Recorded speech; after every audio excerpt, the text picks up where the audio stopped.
मानवी शरीर पृथ्वी, जल, अग्नी, वायू, आकाश या पंचमहातत्वांनी बनलेलं आहे. त्या शरीराला एक दैवी देणगी मिळाली आहे आणि ती म्हणजे भाषेची, ज्यातून निर्माण होतो तो संवाद. या धाग्यामुळेच आपली कुटुंब व्यवस्था आपलेपणाने टिकून आहे. परंतु आता तोच धागा हळूहळू अदृश्य होऊ लागला आहे. याच संवादाच्या धाग्याची आणि आनंदाच्या ठेव्याची वीण पुन्हा एकदा घट्ट करण्यासाठी रंगदेवता, नाट्यदेवता यांना वंदन करून गुरुकुल स्कूल सादर करत आहे गोष्ट प्रत्येक घरातली, घरातल्या प्रत्येकाची. धागा संवादाचा, ठेवा आनंदाचा. प्रमुख भूमिका प्रेमळ आई सौ मुग्धा दाभोळकर, सतत कामात असणारे बाबा श्री प्रसाद रायरीकर, गोड गोजरी गोंडस वेदा इरिना दाभोळकर, समंजस विराज समर्थ कुलकर्णी, उपक्रमशील गुरुकुल स्कूलच्या टीचर सौ स्नेहल चव्हाण, पोस्टमन श्री प्रवीण कौशिक, उपक्रम सौ स्नेहल चव्हाण, शब्दांकन सौ स्वाती फणसे आणि संकल्पना श्री राजेंद्र चोरगे.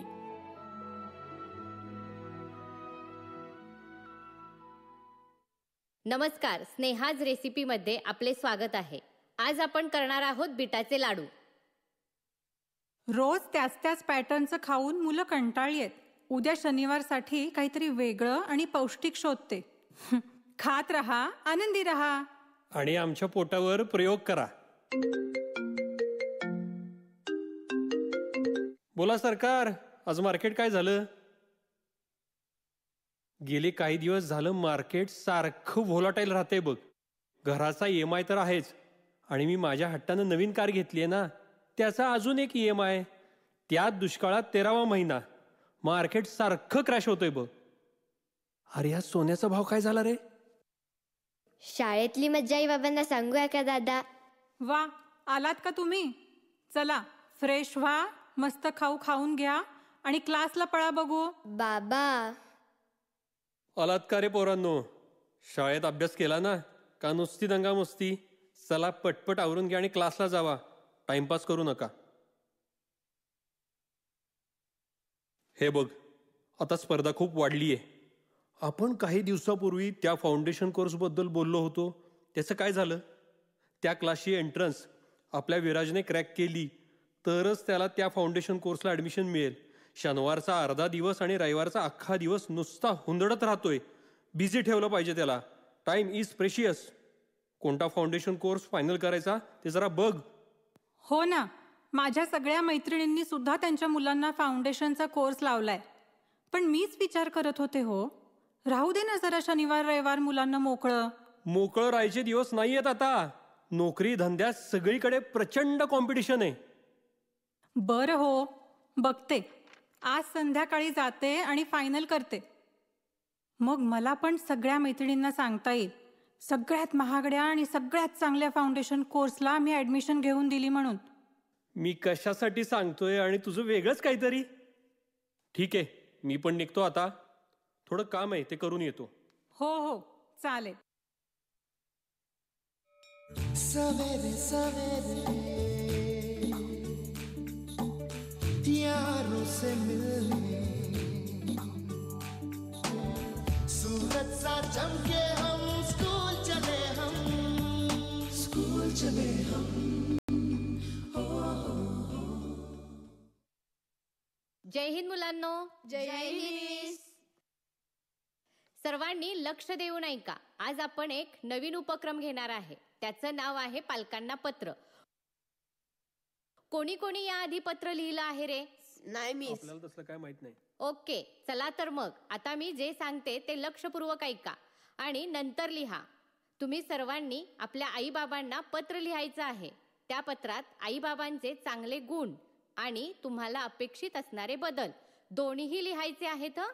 पण लक्षात ठेवा, रागाने नाही बरं का, प्रेमाने.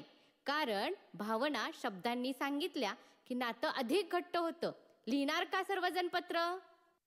वा मिस, कल्पना खूप छान आहे. मला आवडेल लिहायला.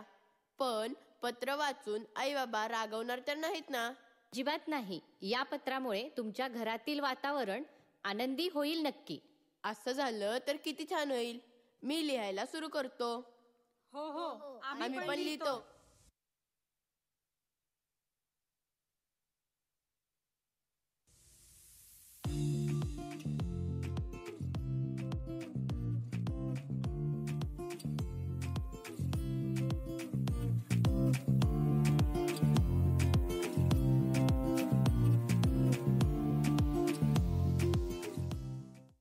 अहो, तुमच्या टेबलवर क्लासची लिस्ट ठेवली आहे. एकदा बघून घ्या, मग बोलून ठरवू कोणता क्लास लावायचा ते. सगळे संध्याकाळच्या वेळेत आहेत. बघतो.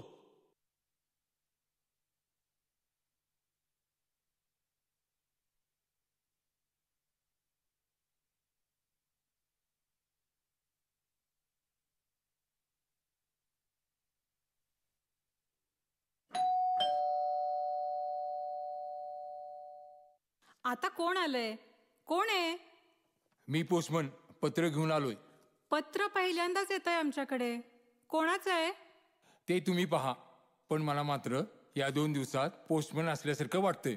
इतकी पत्र वाटतोय मी. खूप छान वाटतंय मला. घ्या पत्र. नवल तर मला पण वाटतंय. कोणी पत्र लिहिलं आजच्या जमान्यात? आणि इतकं काय सांगायचंय? कोण आहे ग? कोणाशी बोलतीयस? आले आले. अहो, आपल्याकडे चक्क पत्र आलंय. पत्र? आणि आता ते कोणी दिले आपल्याला?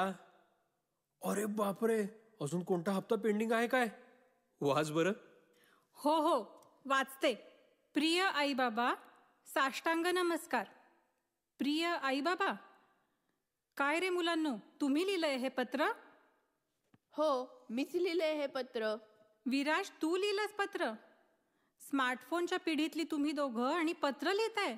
नवलच आहे. तर काय, या स्मार्टफोनने जगातल्या कानाकोपऱ्यातली माणसं व्हिडिओ कॉलनं भेटतात आणि तुम्ही घरातल्या घरात पत्र काय लिहिता रे? उगाचच आमचं टेन्शन वाढवायला. आमच्या शाळेत एक सुंदर उपक्रम घेतला होता, पालकांना पत्र लिहिण्याचा. तेच पत्र आलंय. आई, वाचतेस का हे पत्र? प्रिय आई बाबा, साष्टांग नमस्कार. आई बाबा, तुम्ही दोघंही माझ्यासाठी खूप खूप करता. माझ्यासाठी हवं ते सगळं पुरवता.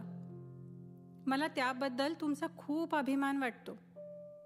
चांगली शाळा, शाळेसाठी आवश्यक पुस्तके, युनिफॉर्म, बॅग, शाळेची फी, क्लास, खेळणी, कपडे, अगदी सगळं.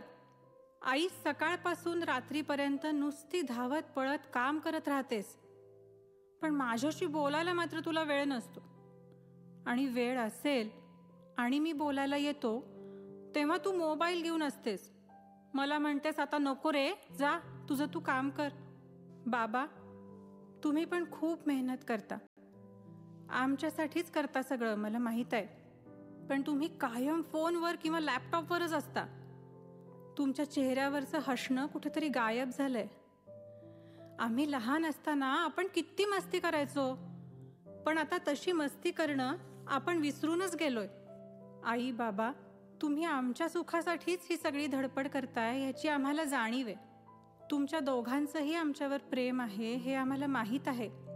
पण आम्हाला सगळं देण्याच्या नादात आपला संवाद मात्र संपत चाललाय याची आम्हाला खंत आहे. आई, कधी कधी मला काय सांगायचंय हे तू नीट लक्ष देऊन ऐकत नाहीस. आणि बाबा, तुमच्या कामामुळे तुम्ही आमच्याशी बोलायला वेळ काढत नाही. खूप काही असतं ग जे तुम्हाला सांगायचं असतं, पण घरी आल्यावर आपण बोलतच नाही. नुसतं आवरून घे, खाऊन घे, क्लासला जा, अभ्यास करा, हे करा, ते करू नका, अशा सूचनाच ऐकतो आम्ही. फक्त हेच ऐकून ऐकून कंटाळा येतो आम्हाला. आणि वाईट पण वाटतं. खूप एकटं एकटं वाटतं ग. बाबा, काही गोष्टी मला तुमच्याशीच बोलायच्या असतात हो. या वयात माझ्यात होणारे बदल आणि त्याबद्दल माझ्या मनातील शंकांचे निरसन तुम्हीच योग्य पद्धतीने करू शकता ना. आम्हाला थोडा तुमचा वेळ हवा आहे. मनातलं बोलायला, हसायला, खेळायला खूप छान वाटेल आम्हाला. आम्हाला जे प्रश्न पडतात ते आम्ही तुम्हालाच विचारू शकलो तर किती छान होईल. आणि हा संवाद जर आपल्यात झाला नाही तर चुकीचे मित्र आणि इंटरनेटचे फसवे जग आहे ना, जे कदाचित आम्हाला चुकीच्या मार्गावर घेऊन जाईल. नको हो नको, हे नको आम्हाला. प्लीज थोडा वेळ द्या ना. आमच्यासाठी तुमचाच लाडका विराज. आई बाबा, मी नाही पत्र लिहिले, पण मला पण काही सांगायचे आहे. तुम्ही दोघेही माझी सारखी माझ्या मैत्रिणींबरोबर तुलना करता. ते नाही आवडत मला. मग मला असं वाटतं की तुमचं प्रेमच नाही माझ्यावर. आणि हो, आमच्या दोघांची पण एकमेकांबरोबर सतत तुलना करू नका. आम्हाला आमचे आई बाबा हवे आहेत. सूचना देणारे, तुलना करणारे केअरटेकर्स नको आम्हाला. आई, अगं, दादासारख्या काही गोष्टी मला पण तुझ्याशीच बोलायच्या असतात ग. आई बाबा, मला माहिती आहे तुम्ही माझ्यासाठी गेले काही दिवस फाउंडेशन कोर्स शोधताय. पण खरं सांगू, तिथं शनिवार रविवारचं जाऊन नोट्स लिहून घेऊन अजून ताण वाढवण्यापेक्षा मला माझ्या पद्धतीने वेळ हवा आहे. काही दिवस तरी मला अजून आमच्या हक्काचे सुट्टीचे दिवस एन्जॉय करायचे आहेत. आम्हाला तुमच्याबरोबर वेळ एन्जॉय करायचा आहे. आमचे खरे फाउंडेशन तुम्ही दोघे आहात. प्लीज आई बाबा, आमचा तो आनंद तुम्ही हिरावून घेऊ नका. वेदा, विराज, अगं आम्हाला कल्पनाच नव्हती ग तुमच्या मनात इतकं काही चालू आहे. दिवसभर कामाच्या हाका ऐकत राहिले, पण तुमच्या हाकांकडे मात्र दुर्लक्ष झाले. तुमचे जेवण, शाळा, सुखसुविधा पुरवता पुरवता ज्यांच्यासाठी हे सगळं चाललंय त्यांच्याच पासून मनाने नकळत का होईना पण दूर होत गेले. शाळेत तुम्हाला मिळालेले सर्टिफिकेट, ट्रॉफी ह्याचे फोटो सोशल मीडियावर अपडेट करत जग काय म्हणतंय हे पाहण्याच्या नादात तुम्हाला काय वाटतंय हे विचारणं विसरूनच गेले बघ. हो, तुमच्यासाठी पैशांचा, सोयींचा विचार करत राहिलो मी. पण वेदा, विराज, सोयींपेक्षा, वस्तूंपेक्षा माझा वेळ तुमच्यासाठी जास्त मौल्यवान आहे हे मात्र विसरलो. माझ्या कामाच्या व्यापात तुम्हाला समजून घ्यायला कमी पडलो रे मी. पण आज या पत्राने माझे डोळे चांगलेच उघडले बघ. आई बाबा, तुम्हाला त्रास द्यायचा नव्हता. सॉरी आई बाबा. अरे सोन्या, त्रास कसला त्यात? आता माझं ठरलं, आजपासून रोज संध्याकाळी 1 तास family time. No phone, no TV, no काम. मी काढणार वेळ माझ्या छकुल्यांसाठी. तुम्हाला हवं ते करू आपण त्या वेळात. It's your choice. आणि हो, मी पण ठरवलंय, आठवड्यातून एकदा आपण एकत्र फिरायला जाऊ, महाराजांचे गड किल्ले पाहू, निसर्गाचा आनंद घेऊ. काम काय आयुष्यभर तसेच राहील. पण जर आता वेळ काढून तुमच्याबरोबर आलो नाही आणि तुम्ही मोठे होऊन आपापल्या वाटेने निघून गेलात तर आम्ही मात्र गेलेल्या वेळेसाठी हळहळत बसू. काय ग लाडूबाई, बरोबर ना? तुमचं हसू म्हणजे आमचं जग आहे रे पोरांनो. अगं ती क्लासची लिस्ट लगेच फाडून टाकते. विराज, तुझ्या एका पत्राने आपलं घरच बदलून गेलं बघ. आपण खरंच आपल्या गुरुकुल शाळेचे आभारच मानायला हवेत या उपक्रमासाठी, नाही का हो? किती छान, अगदी बरोबर बोललीस. एक साधं पत्र, पण नात्यातला दुरावा कमी करून टाकला बघ त्याने. खरंच शाळेला मनापासून धन्यवाद. आणि मला दादाच्या पत्रामुळे माझे आई बाबा परत मिळाले. शाळेची फी भरून मुलांना शाळेत सोडलं म्हणजे आपलं काम झालं असं नव्हे. शाळा सगळं करतच असते, पण पालक म्हणून अधिक जबाबदारी माझी आहे हे या पत्रामुळे लक्षात आलं बघ. अगं फक्त तुझी नव्हे, बाबा म्हणून माझी पण तितकीच जबाबदारी आहे. ओपन डे आणि पालक मीटिंग यासाठी मी पण तुझ्यावर तिथं असलं पाहिजे बरं काय. बाबा, सापशिडी? हो, खेळूया की. मला सांगा, सुख म्हणजे नक्की काय असतं? मला सांगा, सुख म्हणजे नक्की काय असतं? काय पुण्य असलं की ते घर बसल्या मिळतं? मला सांगा, सुख म्हणजे नक्की काय असतं? काय पुण्य असलं की ते घर बसल्या मिळतं? कधी कधी आकाशातलं इंद्रधनुष्य मुलांना आपल्याबरोबर पाहायचं असतं. इंद्रधनुष्य पाहण्यासाठी तुमचं काम थांबू शकतं, पण तुमच्या कामासाठी इंद्रधनुष्य मात्र थांबत नसतं. मला सांगा, सुख म्हणजे नक्की